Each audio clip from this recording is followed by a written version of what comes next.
It's Darrell Owens, Legacy Maker Sports Network, and you're watching Gold Standard Wrestling. Let's go.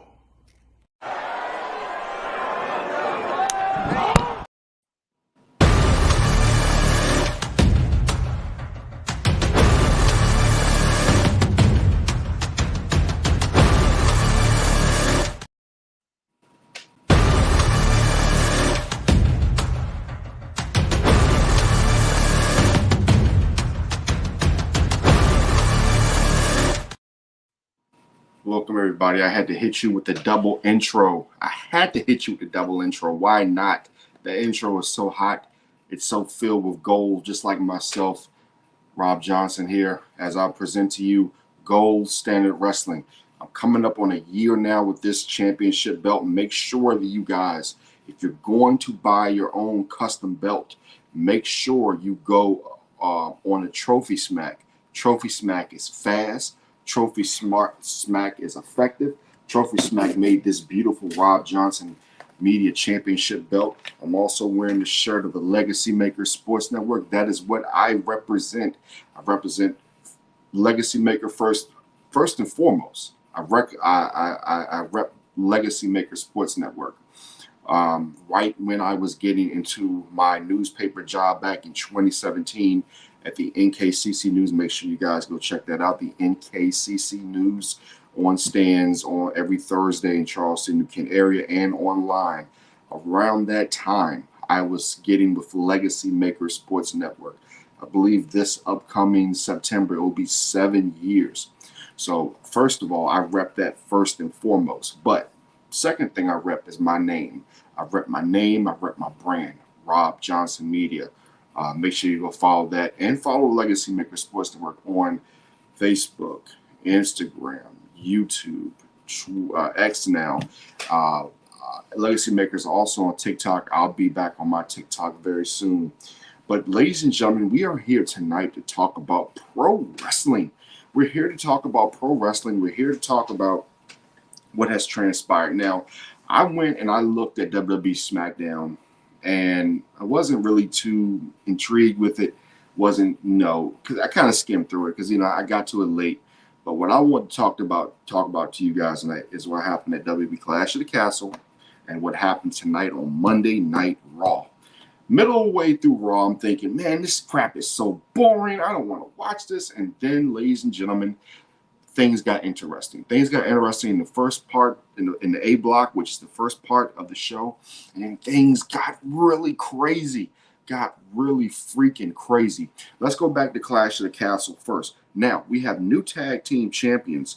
Well, before we even get to that, let's get to the first match. Cody Rhodes kicked off with AJ Styles. And you know what's so funny about AJ Styles kicking off this match with Cody Rhodes?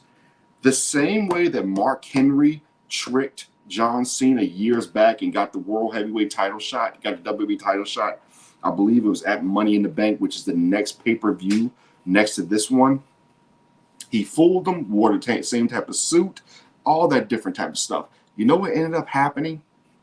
Mark Henry lost that match, the same with AJ Styles. Now, the way AJ Styles lost this match was Cody Rhodes threatened to hit him with the stairs. Now, it was a really good match. I'm not going to lie to you guys. Tonight, I was cooking. I was doing other stuff. I was getting things going, so I had to skim through it because I had to get the Raw so I could give you guys the Raw review. And that's the biggest thing. From now on Monday nights, I'll be giving you the Raw. And as I said in my other show the other day, I'm praying that my schedule doesn't change because I want to be with you guys every Monday night after Raw for this Raw review.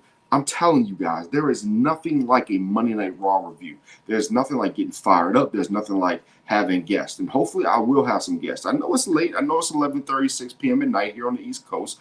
But we are here to talk about wrestling. We are here to talk about our passion. We are here to talk about what happened at both of those events. Now, Cody Rhodes retains the WWE Undisputed Championship. However, who comes out? Solo Sikoa and the Bloodline. Then Randy Orton, Kevin Owens comes out. So you have to ask yourself, what is the future, right? Because whoever's going to win Money in the Bank, they're going to get the shot. And you also have to remember that Gunther already has a shot at the World Heavyweight Championship. So who is going to face Cody Rhodes at SummerSlam? at Money in the Bank. We're anticipating The Rock is going to come back, but I know that The Rock had an injury. Here some time back, The Rock had an injury, so we will definitely see if the great one, The Rock, will be back in time for SummerSlam. But in the meantime, this young lady right here, Jade Cargill, the much hyped Jade Cargill, she had a little bit of a botch at Clash of the Castle. The ropes were apparently kind of slippery or something like that. I don't know exactly what happened, but she had a botch and she almost hurt herself. Now, that being a big story, Izzy Dawn and Alba Fry won the women's tag team championship in a shocker. I was not expecting Jade and Bianca to lose the titles there, but my biggest question is, when is WWE going to really start taking these titles more seriously? When is WWE going to take these titles and make them more important when it comes to the women in these tag team divisions? Now, I don't know when Charlotte Flair is supposed to get back, but whenever she does get back, hopefully you will have her in some type of tag team. Maybe she can help make the titles relevant. I don't know. But right now, folks, to me, the titles really aren't that relevant. And now we're just waiting on the whole program with Bianca and Jade. Now, as I've talked about my colleagues before, I just hope they don't do it too soon. We need to see them at WrestleMania. Now, just like we saw Bianca and we saw Sasha Banks at WrestleMania, you don't want to pitch this too early. You don't want to overdo it too early. You don't want to have multiple matches. You don't want to. Now, back in the old days, I remember they talked about Hulk Hogan and Andre the Giant having matches, on house shows, stuff like that, to kind of build the chemistry, things like that. Back then, you didn't have cell phones, but there was still footage. If they can get footage in the 80s, you damn sure they can get footage now here in the 2024 when there's cell phone cameras, all that different type of stuff. Now, going to the next match, Sami Zayn against Chad Gable. Chad Gable had an opportunity. He had him in his patented and his suplex. I call it the perfect suplex because it's almost like Mr. Perfect's fisherman suplex, except he's grabbing them from the back and he's pushing and he's diving their head into the back of the mat. It was a pretty decent match. I liked the match. I wish Gable would have went over. I think Gable is a legitimate competitor. We'll get to Chad Gable a little bit later when we talk about Monday Night Raw. But yeah, Sami Zayn retains the title. We'll also get to Sami Zayn and what he went through on Monday night. He has some challengers that could be coming for his Intercontinental Championship very soon. But overall, a good match. About 22 minutes and 13 seconds. Wasn't too bad of a match. The crowd was pretty into it, so And then we had Bayley against Piper Niven. Bayley retains her championship. Piper Niven put on a really, decent match. Piper Niven continues to show that she is a really good wrestler. I'm a fan of Piper Niven. I think Piper Niven is a really good wrestler. I think that we are building, hopefully, one day to a matchup between her and Nia Jax. The power of the heavyweights, the power of the big girls who can move, who are agile, and it would be a clash of titans, in my opinion, because one of these days they're going to meet up in a singles match, and we're going to see what they're all about. So, great job by Piper Niven. Bayley keeps the title. I don't know what the future of that women's championship is. I'm not a really big fan of Bayley's reign right now. Bayley can be either a heel or Bayley can be a face. You know what I mean? So, and then we have Drew Willingham saying Uncle Howdy. Yes, sir. I will definitely get to Uncle Howdy a little bit later. Everyone knows I'm not a big fan of. Everyone knows I wasn't the biggest fan of Drew. I'm saying not Drew. I wasn't the biggest fan of Bray Wyatt. But at the same time, he was always very creative. And it's wrestling. It's not personal. I just wasn't a fan. Do I miss the guy from being on TV? You're damn right I do, because I cheered against him. It doesn't mean I hate the guy. It just means that I wasn't a big fan. But I think that what happened tonight on Monday Night Raw was a crazy development. What happened on Monday Night Raw tonight was a crazy development. And we'll get to that in a few minutes. Now, getting to the last match, we had Damian Priest against Drew McIntyre. Let me tell you guys something, right? Damian Priest gets a lot of SHIT, but that man can go in the ring. That man can perform in the ring. That man can do anything in the ring that you need him to do. He damn near killed himself. And big ups to Drew McIntyre for saving that man's life. If you haven't seen Clash of the Castle, he saved that man's life. Because let me tell you something. If he had not, if he almost went out of character. And that shows how much professional Drew McIntyre is. We'll get to his professionalism a little bit later. But Damian Priest can do everything in the ring. His AWS just can't talk worth a damn. He can't talk. And I feel like sometimes they need to give him a little bit more creative freedom, because it feels like sometimes he's out there and he's just trying to remember his lines or stumble through words or whatever. Just let Damian Priest be authentic. And if you do that, then he'll be an even better champion and be even better on the mic. Speaking of Damian Priest, let's talk about what happened tonight, ladies and gentlemen. Oh, before I go any further, the reason Drew McIntyre lost that match was because CM Punk came out. He was the fake referee. He counted 2. He kicked Drew. He kicked Drew McIntyre in the family jewels. Next thing you know, he gets hit with the South of Heaven chokeslam, and bam, match over. Match over right there, and Damian Priest retains the championship. Goes back to the Judgment Day. So let's get to Monday Night Raw. Things start off, may I say, very interesting, right? So, you know, you have the opening of Raw, blah, blah, blah, yeah. Next thing what happens, Seth freaking Rollins comes out, and the crowd loses its freaking mind. The crowd doesn't know what to do. The crowd is just losing its complete crap, and all I can say is, great job, WWE. I'm proud of you. Great job, WWE. Great job bringing Seth Rollins back. Is he fully healthy? I don't know, because he took a really bad fall at WrestleMania. You know, he had some injuries.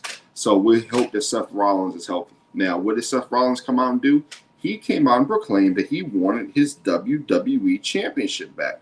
He came out and said, look, guys, I'm not here to just play around. I'm here to win the title that I created. So after that, what happens? Damian Priest comes out. They get to talking.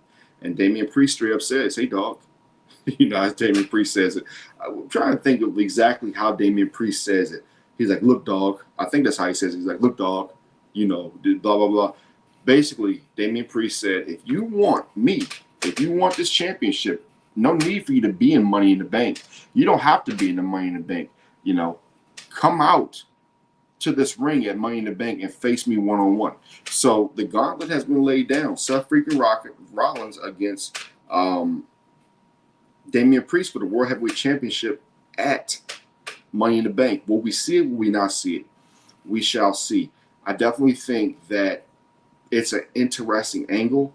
I don't know how they would figure it out, because if Priest wins, you know, you can't really cash in on him.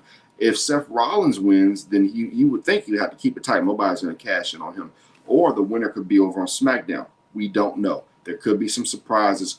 Who knows? All we know is that Damian Priest against Seth freaking Rollins is a possibility. And that, ladies and gentlemen, that's money. That is a money match. That is between two great competitors in WWE. Now, the first match, I believe, of the night, and if I get my order off a little bit, forgive me, but, you know, I was in and out on Raw trying to get things done, trying to get the show repaired, all that good stuff. Braun Strowman defeats Chad Gable. In this match, Braun Strowman continues to look strong. He continues to look like, you know, it's funny. It's funny that when Braun Strowman started growing the little patch back, he got his powers back. When Braun Strowman went bald, it's like he almost lost his power. It's like he became this other guy who wasn't that good anymore, right? And all of a sudden, he's come back and he looks rejuvenated. He looks like the actual real Braun Strowman. Can he be a little quirky at times? You're damn right he can. But his mission is to destroy the Judgment Day. And with Chad Gable, his family walked out on him. Otis, you know, and the rest of the crew, they walked out on him. They're done with Chad Gable. Chad Gable is no longer, the Alpha Academy is no more. It's just a thing of the past. So that just is what it is, folks. Next, we had Io Sky versus Kiana James and Zelina Vega.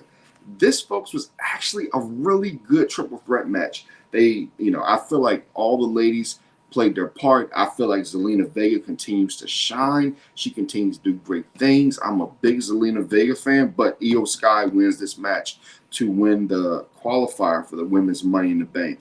Io Sky is very interesting because she has the ability to be on her own. She doesn't need Damage Control. In fact, Damage Control, even with Bayley, was losing steam for me after SummerSlam when they appeared. I believe it was 2 years ago when they came out to basically stare down. I believe it was Bianca Belair. After that point, after a few months, I just wasn't a fan of it. So I'm glad Bayley's out of the group, and I think that the group should just disintegrate after a while because it's no longer a relevant group. You have Asuka who's injured. It's just quirky right now. The group is very quirky, and I believe that these ladies can be on their own and get things done on their own. You had a few backstage segments. You had Liv Morgan, coming after Dominic Mysterio all night wearing his vest, doing this. There was a segment about the room key and did Dom take the room key? And oh my gosh, this woman ain't defending the title. We talk about Roman not defending the title. Man, this woman don't. It's like she's not even the champion. It's just like she's just the Dom Mysterio groupie or whatever. So hopefully we can get her defending the championship very soon, or at least in the ring. I think she's a very mediocre champion, but by them doing this to their champion, by them having this type of segment, having this type of storylines with their champion, I mean, it's okay. I just hope when Rhea Ripley gets back, she takes her out because I'm sick of Liv Morgan. I know a lot of people are sick of Liv Morgan. She's not that good in the ring. She's a looker or whatever, but when it comes to in-ring action, she's not Rhea Ripley. So hopefully when Rhea Ripley gets back, she dominates this girl and takes the title back from her. Carlito defeats Dragon Lee in a head scratcher. I'm gonna start calling that. I'm gonna start putting that segment up for my shows. I'm gonna start calling them my head scratchers because I just do not understand such a bright young star in Dragon Lee. I believe Dragon Lee is 27, 28 years old. WWE needs to establish either a cruiserweight or a light heavyweight championship as quickly as possible. And I say this because you have so many good stars. Even look at Dominic Mysterio. You look at his father, Rey Mysterio, right? Rey Mysterio was one of the men who helped put that Cruiserweight Championship on the map. Why not create that same championship for Dominic Mysterio? I'm sure he don't weigh that much. He don't look like he weighs that damn much. Like, if you really want to make Dominic Mysterio and Dragon Lee and all these guys the next big thing in cruiserweight wrestling and all that good stuff, bring back a cruiserweight championship or bring back the light heavyweight championship. Do not bring back that 205 Live crap. That 205 Live belt is purely one of the most ugliest, disgusting championships in the history of wrestling. And there have been some ugly titles. We've had the 24/7 championship. We've had the hardcore title. But I'd rather have that stupid, ugly hardcore title than that 205 Live purple championship. That was a complete embarrassment. And you had guys who actually had talent. You have the guys now. You remember when WWE had the guys who could wrestle cruiserweight, could wrestle light heavyweight? I believe light heavyweight, you can go up to like 230 pounds. So you could use that, any which way, because you got plenty of guys who are 230 and under. Or you can use a cruiserweight championship. Hell, back in the old days, it was 220 pounds for a cruiserweight championship. You know what I mean? So you could go so many different ways for that. If you're WWE, you have so much talent on that roster, so many high flyers, guys who can do certain things. You just have to, in my opinion, make sure that you do things the right way. So that's how I'm looking at that, folks. That's how I'm looking at that situation. So when we look at the entire situation of that match again, I just think that you gotta do guys like that better. You gotta do guys like Dragon Lee better. So we'll revisit that as time goes on. Now, what happened next was crazy. You had this man right here, and hopefully I have this graphic, and he looked as mean in this graphic as he looked tonight. Drew McIntyre came out and basically said he can't take it anymore. He quit WWE. That's what he did. He came out. Drew McIntyre came out tonight and said, I quit this company. And then you saw the dramatics in the backstage with him and Triple H and Gorilla. If people don't know what Gorilla is the backstage area where they start the music, where they, make sure the wrestlers get through the curtains all right, etc., etc. And Drew McIntyre just say he quits. And it's funny because CM Punk will be in Chicago at SmackDown, which is funny because he's a Raw superstar, but he will be at SmackDown this Friday. Does Drew McIntyre show up? Does Drew McIntyre attack CM Punk in his home country and in his home turf, just like CM Punk did to him? Is it revenge tour time? We shall see. I think that there are a couple of angles from this, right? First one is you look at CM Punk still being injured. This saves him. I keep dropping my belt.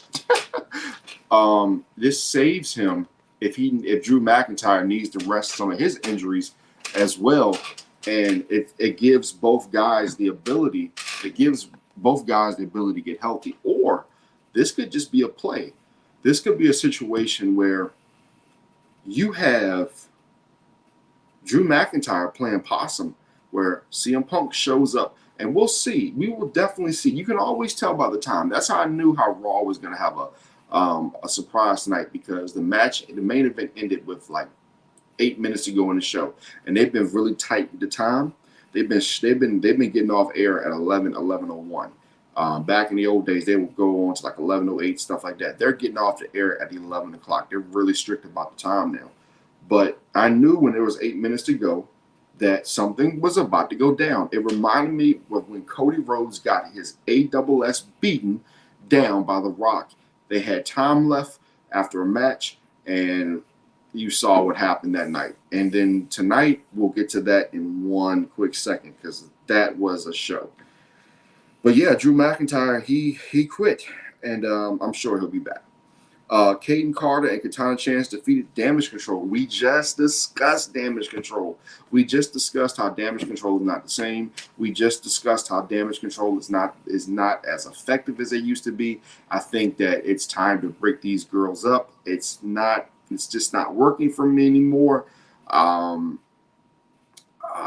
just not a fan of what they're doing. I'm not a fan of anything that they have going on.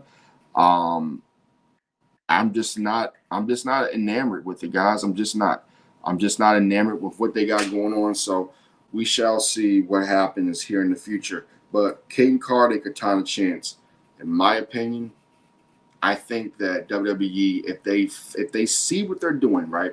If they see how good these girls are, get these girls back to tag team championships. You take them off Bianca, you take them off Jade. Maybe that saves them too from losing to these girls. But as we saw at Clash of the Castle, Bianca nor Jade took the pin. It ended up being Shayna Baszler after the move by Bianca and Jade. So yeah, give Katana Chance and Caden Carter a chance. They're really good wrestlers. I think that they have a good chance of being even better. Braun Breaker, I gotta do this. I gotta do it. Braun Breaker, Lord have mercy. Against Sheamus in an absolute, to use Sheamus's words, a banger. Folks, Braun Breaker leaped from the apron all the way through the table. And not only that, but Kaiser decided to bring his stupid butt out and attack Sheamus, which gave Sheamus a disqualification win. Now, not only did Braun Breaker spear Sheamus, Braun Breaker was all the way at the top of the ramp, right? Kaiser gets out the ring. Ludwig Kaiser gets out the ring, and he you know how he gets out the ring. He gets that running start. He's about to knock somebody's head out the water. He's about to hit somebody's knee. What happens? He gets out the ring, starts running, blah blah blah, running as fast as he can. Next thing you know, boom! Braun Breaker comes from the other side of the ring with that speed. And man, he timed that perfect, because if he had been off by at least maybe 2 or 3 seconds, that whole segment would have been a freaking disaster. So that was just a great spear. That was a good job by WWE setting that up. I was just an absolute huge fan of what they did in that match, man. They did a good job. I was a huge fan of what Braun Breaker brought to the match, what Sheamus brought to the match. People can say what they want to about Sheamus. People can say what they want to about Braun Breaker, especially a guy like Sheamus. Man, that Sheamus can still go. He can still go in the ring. He can still do all the different type of things that you need him to do in the ring. And it looks like now that Sheamus might get the Intercontinental title match. And if they're going to do it, I think they should do it on Raw because, in my opinion, Braun Breaker should be getting the Intercontinental title shot. Now, if it ends up being as a disqualification, Braun Breaker runs in, I can easily see this being a three-way, right? I can see this being a three-way. I can see Sheamus defeating Sami Zayn to get him out of the way, so that you can have an absolute thriller at SummerSlam between Sheamus, who never had Intercontinental Championship, to finally have that title around his waist against Braun Breaker. It's going to be a clash, and I think eventually, I don't know when it's going to happen, but eventually, and I was hoping, praying it was going to happen at SummerSlam, that we were going to get Intercontinental Champion Gunther against Braun Breaker. I think that eventually you'll get these guys in a match. Hopefully one day. WWE has a lot of talent right now. They can't screw it up. Trust me, they cannot screw it up. Next match, we got Jey Uso against Rey Mysterio and Finn Balor. Jey Uso wins the match, as we all knew. I mean, nobody that watched wrestling thought that Jey Uso wasn't going to win this match. I mean, we knew he was going to advance, but it's still a very impressive match. Still a very impressive match. Now, I have to put my belt down for this because I have to do this for everybody because, yeah. Let me make sure I can find my stuff real quick. I got to make this happen for y'all. I know I'm moving a lot of stuff right now, but trying to find. I should have did this before the show so I can make sure it was perfect for you guys. Give me 1 second. I'm trying to find. Hold on. Here we go. Now, ladies and gentlemen, this is what happened after Jey Uso won. He's yeeting with the crowd. Yeet, yeet, yeet, yeet. Blah, blah, blah. What happened next? This happened.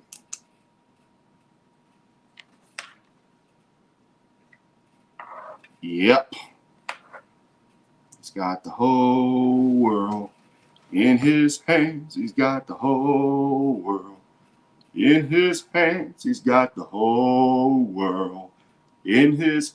I said I'm not a Bray Wyatt fan, but damn it, he's legendary. Get over it. He's got the whole world in his hands. That's right, ladies and gentlemen. It finally happened. Uncle Howdy and the crew are back. And let me tell you something, folks. They are more dangerous and more scary than ever. People were in the back. And we know this is kayfabe, whatever. But listen, the dramatics of it was so crazy. It looked like you finally saw a Sister Abigail.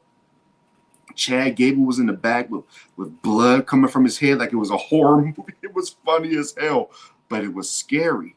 It was funny, but it was scary because Chad Gable's got the blood coming from his head. You got people laid out. It looked like a horror movie. You finally you start seeing the Wyatt members, and then you see Uncle Howdy. That motherfucker looks scary as hell. Who? I don't know, man. It's going to be very interesting. It is going to be very, very interesting going here the next couple of weeks what we see. I don't know what we're going to see, but whatever we see, man, it's going to be crazy and it's going to be legitimate. So basically, guys, this is how it is. That's my show. That's Gold Standard Wrestling. Next week at 11:30 p.m. Eastern Time. I'll probably go about 30 minutes, a little bit longer possibly. But next week, what we're going to do is I'm going to see if I can watch Speed. Speed has just been escaping me. I haven't been able to see WWE Speed at all. But what we're going to do next week, we're going to go over NXT, we're going to go over SmackDown, and we're going to go over Raw. And we're going to give you some of the biggest, most important rumors and things like that. As Gold Standard Wrestling continues to get bigger, as you guys know, I've done Gold Standard Wrestling in the past. This show is nothing new. I don't count the episodes. I'm probably on like episode 10 or 11, 12, whatever. I count the Rob Johnson Sports Show, which is I'm on episode 53 right now, but I don't count these episodes. I just let it flow. Whatever happens, happens as far as episodes I have. I have to probably go back and count how many episodes. I don't know. But we're going to do NXT again, SmackDown, and we'll do Speed, hopefully, and we'll do a Raw review. Now, the thing also I want to do is continue to go with the rumors. I want to do more wrestling rumors. I want to give you more of the scoop, what's going on. If I get a chance, I'll also try to include AEW as well. It's a lot of wrestling for me to pack in on one night, but I'll definitely do that. I'll try to get you guys out the review. I know a lot of times when you listen to wrestling podcasts, they come out the next day. What I want to do is give you the week wrap up. So basically from Monday to, what is it? Monday Night Raw, NXT, AEW, SmackDown. We won't be reviewing Rampage. We won't be reviewing Rampage. Not Rampage. We won't be reviewing the Saturday Night Show for AEW too much unless there's a lot of big happenings going on. But definitely every Monday night at 11:30, come here with me, Rob Johnson, as I talk to you about wrestling. This has been Gold Standard Wrestling. I'm glad you guys joined me. Make sure you guys subscribe to the Legacy Maker Sports Network. Make sure you subscribe to Rob Johnson Media on all platforms: Facebook, Instagram, Twitter, and TikTok. Well, X now. You all have a good night, and I will see you tomorrow. Give it 3 p.m. I'll be back on tomorrow at 3 p.m. For Rob Johnson Sports Show, episode 54. Gold Standard